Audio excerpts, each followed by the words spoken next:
I just got the news that Brent Hinds from Mastodon passed away last night in a motorcycle accident. And Oh, it's, that's awful. yeah, it's just metal is just really just getting, the 1-2 punch of everything. Mm, His former band Mastodon was at the Ozzy final Black Sabbath show, but hmm he had already been fired from the band at that point. Yeah, But yeah, it's like just out of nowhere comes a that's too bad. BMW to his Uh, motorcycle. yeah, I had not heard that. That's awful.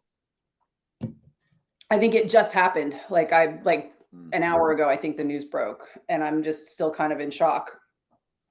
I mean, he Yeah, was. I this morning. My kids are both.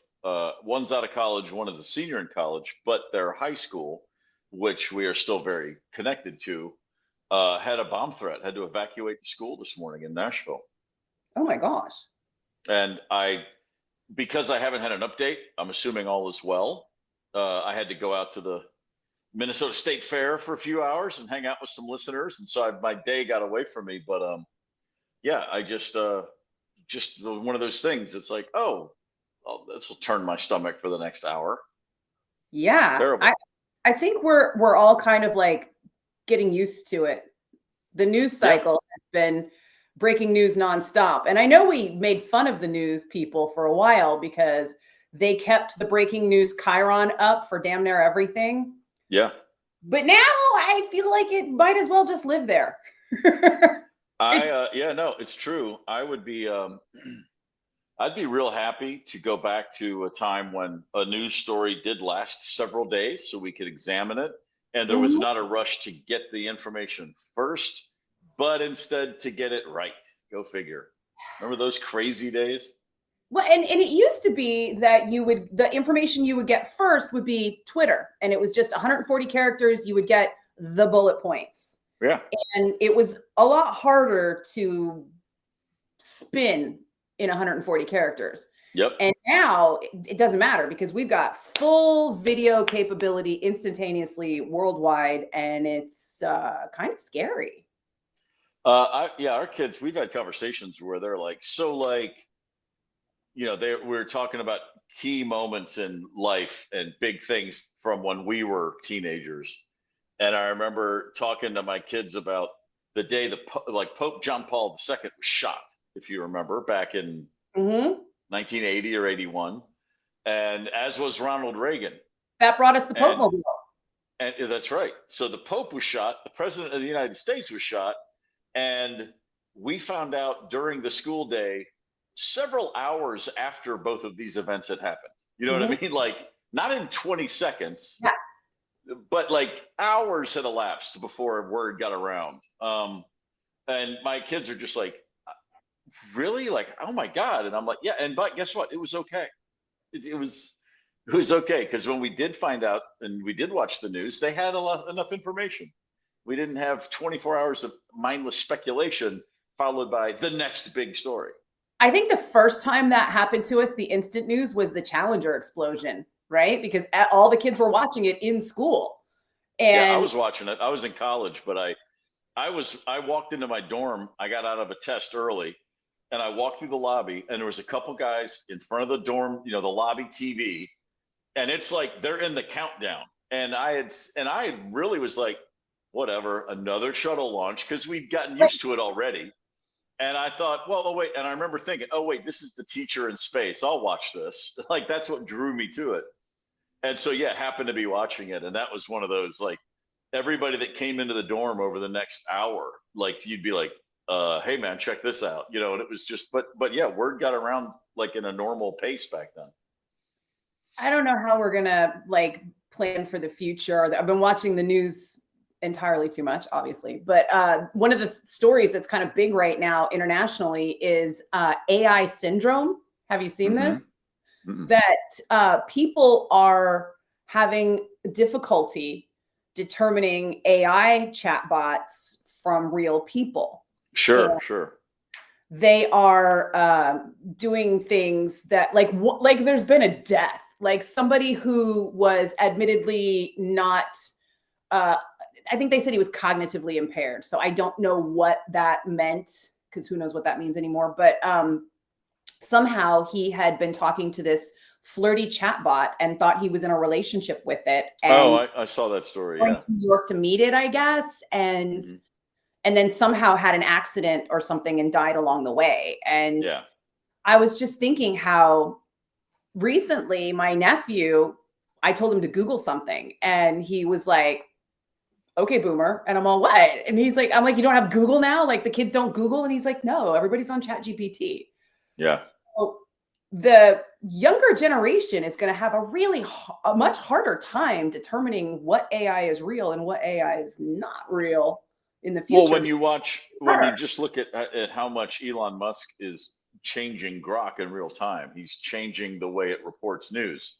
It's that it's just that simple. And he's so blatant about it, that it's like, oh, so obviously there's always a hand at the lever. You think AI is this self-manifesting thing with real information, and it is, as long as the people that have put it into operation allow it to be. But they can influence it just as easily as a producer can influence an anchor. Like, yeah, your AI does not exist in a vacuum. Yeah, you just hold up someone's paycheck and say, no, this is the party line, dude. You want a job? Say this. Well, Same Grok thing. had a massive data leak. So Oh. who were on that platform having conversations, apparently a lot of their conversations just went. Unbelievable. I'm 100% sure that there's a lot of people out there kind of sweating the things that they may have asked that AI. I bet. If you think nobody's watching, you're going to ask, like, just the Google results that we already have, right? People are already Googling, like, how to bury bodies and how to make bombs and, we were talking on air. We were talking on air about on the morning show a couple months ago. There was a conversation about, it was a guy here in Minnesota, and he killed his wife and covered it up really brilliant. He's a doctor, and he knew what medicine wouldn't show up on the preliminary test, but his wife's family refused to believe.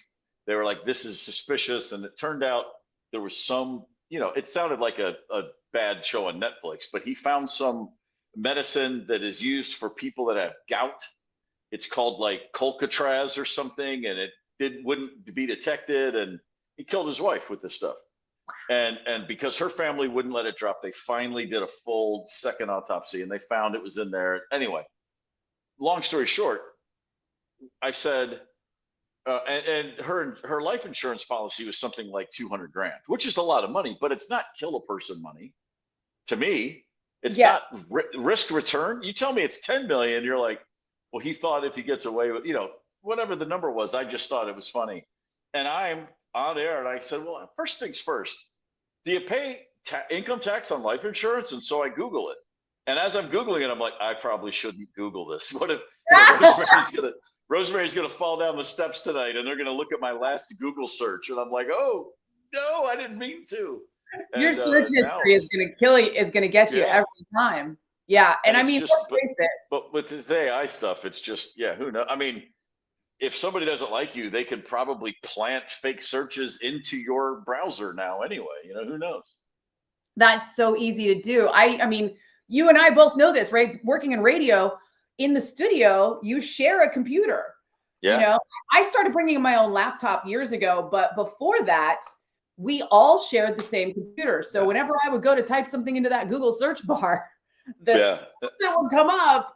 And if you know your morning show, like my morning show. I've always, as long as I've done radio, which is not as long, I mean, it's 15 years. It's long enough now.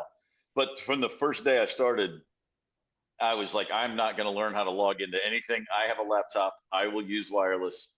No way. I just was like, I don't, and it's not that I just didn't trust myself. I would do something wrong or stupid, and it's like, no, I know how this works. You have wireless. Stop. I'm not going to deal with that stuff. I couldn't tell you how to log into my Cumulus account if you paid me money. I have no idea. I know how to get my emails, but like logging into a work computer to get access to all the other stuff, not a clue. I'm like, if there's a fire, someone will point it out and tell me to, leave the building. Otherwise, I don't want to know. You know what that's going to save you from? All the phishing tests. Oh yeah, no worries here, man. I don't open any email until the people that I report to that are that I'm responsible to, They all know if it's important, text me and say, hey, open this email. And I'll be like, thanks. Because otherwise I'm deleting it. That's our whole team now, because as you know, people who work in our industry, we don't gel mentally with that corporate mindset. But for people who work in an office, that is their daily lives. You know that, well, you probably don't because you're not logging in, but we have to do Microsoft Authenticator so many times a day now. It's ridiculous. Every browser I log into my email, every couple of days it kicks you out. Every time I'm like, because now we're working from home. So when I log into to access like the stuff that I need to do the station from home, each time that's another login and it's nonstop. Then they hit you with these phishing tests. And that's apparently what daily life is like in an office. And if you fail a phishing test, it's basically a cone of shame, a cone of shame around you, until you have to go and do like the Saturday school version of time for training again, you know, the training that you have to sit through every time. And I'm like, can we just not? Yeah, no need. Please. Can we not? It always comes back to, can we just unplug the World Wide Web, please? Wouldn't it be nice to just be done with the internet once and for all? I find myself. You know what? Here's a weird thought I just had. But again, speaking of how different experiences are for people now, my son was a college student when Kobe Bryant died. So this is right before COVID. This is January of 2020. He goes to, my son is at Indiana University. He's at an Indiana basketball game on a Sunday afternoon, a nationally televised game. You know, there's 15,000 people in this arena. Indiana basketball is like a religion there. It's a close game. There's 2 minutes left in the fourth quarter and there's a timeout. And everybody in the gym, of course, just checks their phone. And at that moment, Twitter hits Kobe Bryant killed. And the entire arena goes quiet altogether because every other person is looking at this news. The players on both teams, Indiana and Maryland, are in a timeout and they are told. Fans are going, Kobe died, Kobe died. And you got all these players who worship Kobe Bryant. They had to take an extra timeout because all the players are crying their eyes out. There's 2 minutes left in the game and they couldn't even finish the game without being told this just happened. Oh my God. And if God. you go back and watch, they just like, it was, and my son was like, the crowd is not even cheering. Everyone's just in shock. They come out, they just run up and down the court. No, they clearly don't care who wins. They're all just devastated. This is, you know, to kids of that generation, you know, this is their Michael. It's pre LeBron. I mean, he's the guy. And the game ends, and my son said everybody just walked out in total silence, walking back across campus. It's snowing, and everybody's just staring at their phone. I mean, it's just that idea of, that's one of those things that, you know, they all would have gone home and found out later. But like in the game, but the players on the teams, like that's the part that just killed me. Like there's 2 minutes left. Yeah, there's 2 minutes left, and we couldn't finish a game without all these kids finding out about it. Yeah, it's wild. So it's very strange. I read something a few months ago about the as the human body, like literally just our physiology has evolved over thousands of years. Our brains are nowhere near equipped on the evolutionary scale to handle this much information. Because, you know, 25 years ago, we were right where we're supposed to be. And it's just sped up and sped up and sped up and sped up. And it's just too much. We weren't designed to have just nonstop information slamming our brains. And we're trying to play catch up and we're hopelessly behind. I feel that. Yeah. I feel so much of that right now. Yeah, because and then you're dealing with something that causes anxiety, but the only thing worse is if you turn it off. And then your anxiety doubles because now you're unplugged. And it's, you know, it's a real, I mean, it's bad enough that Starbucks made everyone addicted to caffeine. This is a whole nother you know, type of addiction. So thanks to the wonderful men and women of Silicon Valley, we're all a mess. Aw. Yeah. How about Led Zeppelin? Let's talk about something else. Man, great band. Really good band. I mean, I've been sitting on so many Led Zeppelin questions. We could do like a half hour. So out of nowhere, remember how like Peter Grant's daughter Helen Grant was selling her share of Led Zeppelin? Yeah. Yeah. And then it was like, oh, we've entered into an agreement, and that agreement's in escrow, and thanks everyone for participating. Okay. And then what was it that happened? There was like a Zeppelin catalyst thing that happened. I can't remember what it was now because, well, as you said, our brains are not meant to hold this much information. And then all of a sudden, Helen Grant popped up again. And it was like, representatives for Helen Grant are accepting offers for her shares of Led Zeppelin. And I was like, yeah, that one fell off the radar for me. I don't know what's going on. And then it just quietly disappeared again. Yeah. I don't know. I mean, you know, just based on what you always read, you know, Jimmy Page has a team of lawyers at the ready at all time to do whatever he needs done. I was always amazed that a piece of Led Zeppelin got past the idea of someone selling it before he said, "Here, I got it. I'm buying it." You know, I just assumed he would end up buying back any piece of Led Zeppelin that's ever on the block. I would think he would just go back and get it, but I guess not.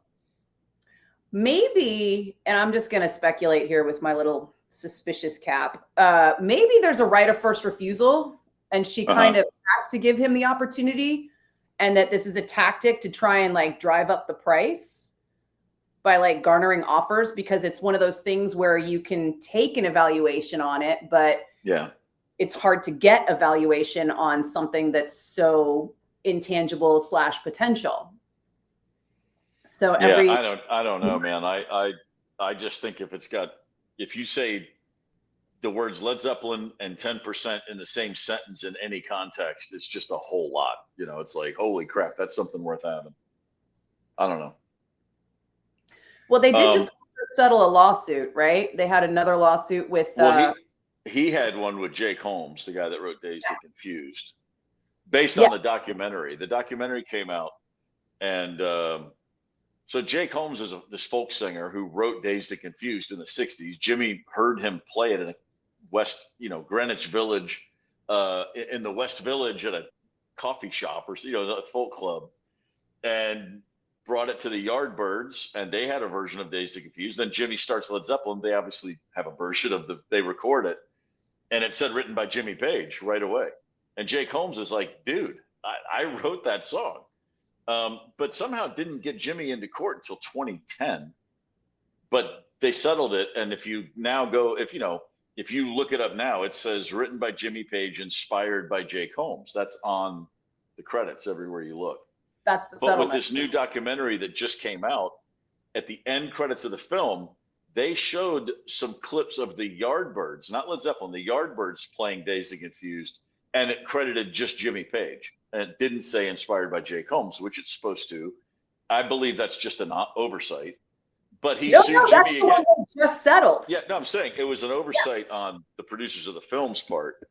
But he sued him again, and they settled it, right away. It's like, God, put his name on it, But it's also true. If you go listen to Jake Holmes' version, Google it sometime.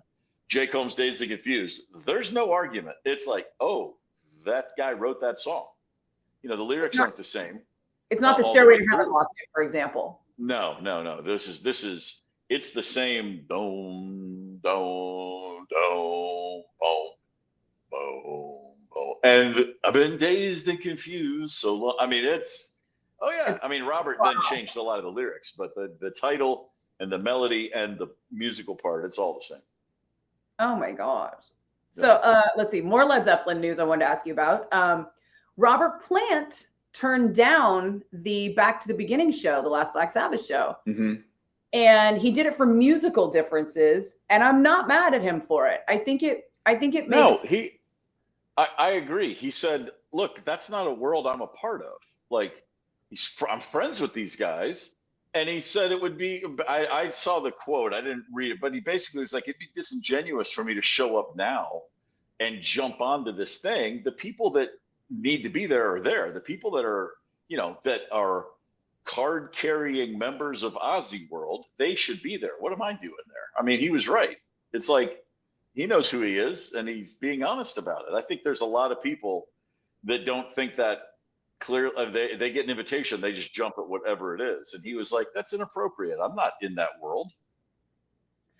And I think that is just extra highlighted by the fact that Sammy Hagar's performance went down like a fart in church. It was really? just, yeah, it was, the whole crowd was kind of like, okay, Sammy. And then he's doing, I think he was doing Flying High again, and he just wasn't hitting it.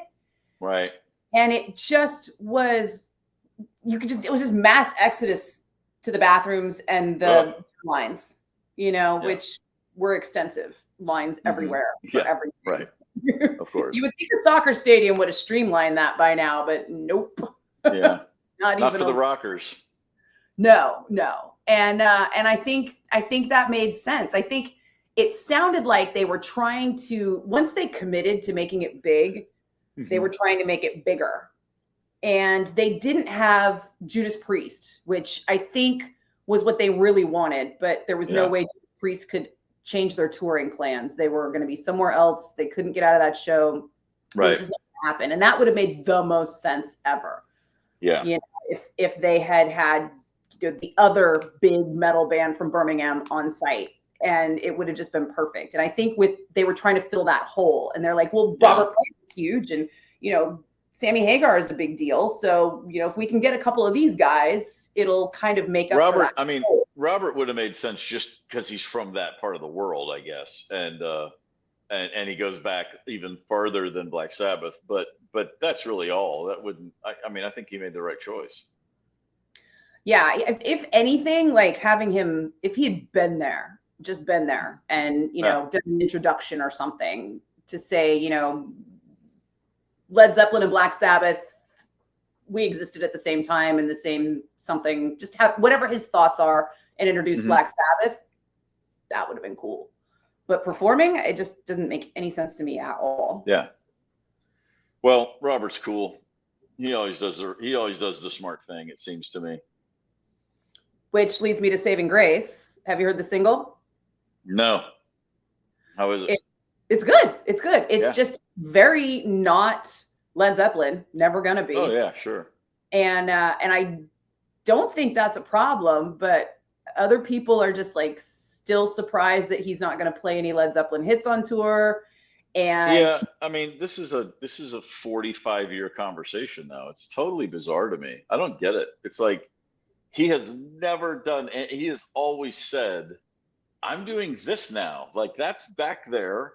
And I mean, Led Zeppelin's legacy is in the state it's in because they haven't gone back and messed it up.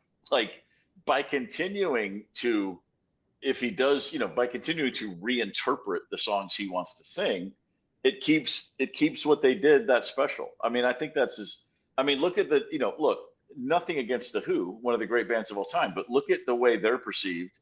Look at the way Led Zeppelin's perceived. What's the difference? One of them just kept going. I mean, if the Who had said, "How do you replace Keith Moon? You don't. We're finished," they would be looked at in the exact same way Led Zeppelin is, which is they're just sitting on Mount Olympus. Nobody can ever do it like that again. And I'm not saying they should have necessarily. I'm just saying had they done that, that's what would be the case. And now instead of that, you've got them, they're on tour right now. They're starting songs and have to stop because they have technical difficulties. And Roger's admitting, I can't sing anymore. And I mean, it's just like, and they've not really been the Who for a really long time. They have every right to tour. I'm not telling them. I'm just saying the difference. If Jimmy Page had his way, Led Zeppelin would have reformed after Live Aid, and I think it would have hurt the brand. They would have sold tickets. Everybody would still go, but they're still the same way with the Beatles. Led Zeppelin and the Beatles are just forever going to be magic because they never went back in and messed it up. And whether they regret that or not, but that's just from a fan's perspective. If 1985 Led Zeppelin had sounded like The Firm, it would have it would have been the end. Yeah, absolutely. Everything about it. And again, like I would never in a million years begrudge Lynyrd Skynyrd for reforming 10 years after the plane crash. But just imagine if they hadn't. What if they hadn't turned into a Lynyrd Skynyrd jukebox for 40 years? It'd be like, oh my God, one of the greatest bands of all time. They only had a 6-year run or 4-year run. Can you believe this? And instead you have far more people that have seen this version of Leonard Skinner, that, every year it was one less original member until finally now there's no one there. And again, great, go make a living, go play those songs. People still turn up, they want to hear it. But just in terms of how a band can be viewed, it speaks to how much the fact that people still want Robert Plant to be, it's Page Plant was only a few years and it was different. They weren't giving people what they wanted. They were making it a little more difficult. And because of that, people still want him to. And I just think he's got the tiger by the tail. It's his world. He just does what he wants when he wants, and got more power to him. I think these days fans are lucky. If you're a Led Zeppelin fan and you're going to a Robert Plant show to see Led Zeppelin songs, you're lucky you're going to get any of them. He still throws a few out there for you, because I think that's his compromise. I think if he does radically different arrangements. Usually, he'll do them very stripped down, and he's clearly a guy who he just loves music. I remember in the early '80s he was hosting 120 Minutes on MTV, the indie rock show on Sunday nights. It would be like. And he's talking about bands like Let's Active and the Dream Syndicate and all these underground bands that he's listening to and playing their videos. And it was like, man, he's not Percy anymore. He's just a dude that likes new music. And it's that simple. So about the Who, you were mentioning Roger Daltrey. He has got a litany of medical maladies that he's talking about now, right? He's got some severe macular degeneration to where he's going blind. He's got the same hearing problems that everyone of his generation has because of the volume and extended noise. He's apparently also got complications from meningitis that are making it hard for him to stay hydrated, and he gets overheated too easily, which I think is the same thing, not the same thing, but is also why Steve Miller is not going to be touring in the summer anymore. He had like a weird statement where he was like, "It's the weather. I can't do it. It's climate change. Forget it." But one of his guys came out later and was like, he can't handle the heat. He's passing out. You can't just do these summer tours outdoors and expect, the people who are pushing 80 to not get overheated and perform. Yeah. And we're in that place now. And the Who are doing their final farewell tour, which it sounds like will actually be the final farewell tour. Yeah. But also, Pete Townsend just announced that he's got 140 songs ready to go. And as soon as this farewell tour is over, he's back out on a solo tour. I tell you what, man, that's I think those guys, it's like owning a professional sports team, right? Like the Minnesota Twins. The family that owns the Twins, they announced last year we're going to sell the team, and everybody here celebrated. Oh my God! Thank God, they're cheap. They won't pay for talent. Let's get rid of them. They haven't won a World Series since 1991. Get rid of these guys. And this is a team that 2 years ago was in the playoffs, and this year they're the third worst team in baseball, and their record's terrible. They sold all their best players. It's crazy. And so, people, like last year, somebody in the stadium had a sign saying "sell the team," and he was removed from the stadium, and they said, "You're banned from here. You can never come back." It's like crazy stuff like that. Wow. And so every time that happens, the more fans just get angrier and angrier. So they've been taking offers to sell the team throughout this whole season. At the All-Star break, the Major League Baseball commissioner said a deal is very close to happening. And then 2 weeks ago, they announced, actually, we're not selling the team. We love the passion. We're committed to giving you a winner. And Twins fans just lost their minds. Like, it's been this 10 months of waiting for the announcement so we can celebrate, and then now they're not leaving. And I think it's just as simple as, people like, what do they need the team for? They're billionaires. Like, they have all the money in the world. But once they sell the team, they're just rich people in a world full of rich people. In the world they run in, everybody's rich. What do they have? They have a baseball team. not every billionaire has a baseball team. Most billionaires don't have a sports franchise. You think those guys that own the Golden State Warriors care about their money, or do they care about being the owner of the Warriors? That's something that Mark Zuckerberg can't say he has. You know what I mean? It's like, Joey can't say he's got a team. yeah, I mean, it's He just is the so ultimate. pissed It's off the about it. it's the ultimate billionaire shiny toy is a sports franchise, especially now more than ever before, because the only thing that gets ratings is live sports. You know, you can watch anything else whenever you want, but you got to watch sports when they're happening. And so I think that, it's like, yeah, it's not about the money. It's about, who am I without this team? I'm cool to my nerdy billionaire friends because I'm this guy. And I mean, this is a long roundabout way of saying, if you're Pete Townsend or Roger Daltrey or Keith Richards, it's like, why would I ever stop doing this? What the hell would I do if I couldn't go play these gigs anymore? It's like, I mean, I'm 20, 25 years younger than all those guys. And I already know, I've already been through it enough where you're on the road and you can't wait to get home because it's exhausting. And then you get home and about a weekend, you're like, okay, when are we doing that again? And yeah, if you're at that level, like Keith has always said, like, why on God's green earth would anybody stop playing sold out stadiums? And it's not about the money, and it's not about he's beyond wealthy. He's one of the most famous people on the planet. It's not about that. It's just, what else is going to get him excited? It's like going to the moon, 2 nights a week. So speaking of the Rolling Stones, are you following this Metropolitan Museum guitar thing? I think it's insane. It's a he said, she said right now, right? The Metropolitan Museum is saying, nope, you never owned that guitar. That's crazy that you would think that Keith Richards and Mick Taylor don't know their own guitar.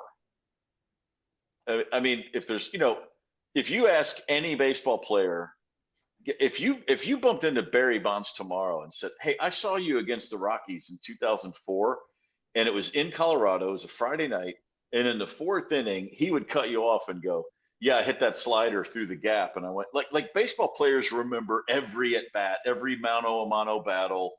It's crazy if you ever interview them. They all have that memory. A guitar player will know a guitar he previously owned in 1/2 of a second if he puts his hands on it. Usually, if he just looks at it. It's like Peter Frampton. He lost the Les Paul on the cover of Frampton Comes Alive for 30-something years. And he said, I picked that guitar up and I knew instantly it was the same guitar. Guitar players aren't crazy people. They know their instruments. And if Keith Richards is like, that's my guitar that was stolen in 1972, I'm willing to bet that is the guitar that was stolen in 1972. And the Met, of all people, it's like, be cool. It's more insidious than that, though. The Met isn't saying it's not Keith Richards' guitar. They're saying it's not Mick Taylor's guitar. They're claiming that Keith Richards gave the guitar to a manager in 1970 something. 71 or 2. Because, so they're saying that the manager got the guitar from Keith and owned it the whole time, that it was never at the recording studio in France to be stolen. And they're claiming that he had it and then he sold it like 20 or 35 years later, and that they've got provenance on it since that sale. I wonder what the chances are that Keith Richards would ever bestow an instrument to a manager. I'd say they're very low. Well, I don't know if did I say give? I don't know if they're saying they gave it to him. They're saying acquired. So in theory, I think they're trying to. It's weird. You know what? Some money for drugs. I don't know. Yeah. At this stage of the game, I'd like, Keith says it's his. Let him decide. I don't know. Who's arguing? Why are you arguing with Keith Richards? Hasn't he done enough? Keith hasn't even weighed in on it yet. As far as I know, it's just representatives for Mick Taylor. Am I saying that right? Mick Taylor. Representatives for Mick Taylor and the Metropolitan Museum. Like the collector that the Met who donated to the Met, he hasn't said anything. He's like some billionaire rich. Got it. Well, and So right now Who it's just knows? Mick Taylor's rep and the Metropolitan. And I'm like, I guess. can somebody just ask Keith? Yeah. I would You love think to get to the bottom of this. we could figure this out pretty quick, I would think. I think most people are not going to think like you do. They're going to think, oh, it's Keith Richards. You know, he's been in a fog of drugs for 75 years. So is he going to remember this guitar versus another guitar or what happened to it? But if what you say is more the case, then Keith probably should be able to say, oh, yeah. And anybody, if anybody thinks he's in a fog, they need to go read his book. The reason that he's a genius and he's a brilliant, brilliant mind, and he can be in a fog because he's got the brain power to endure and work through that. He truly is he's an emotional intelligence human being genius person. I mean, he really is. He sees a lot. Nothing gets past him. He's a very, very deep cat. And just read his book, Life. It's incredible. I'll put it on my next list. I can't believe I haven't done it yet. It's awesome. Because now my whole life is dissociating around books. It used to be dissociating around music, but I'm just like so deep into books right now. Oh, Life is a fantastic read.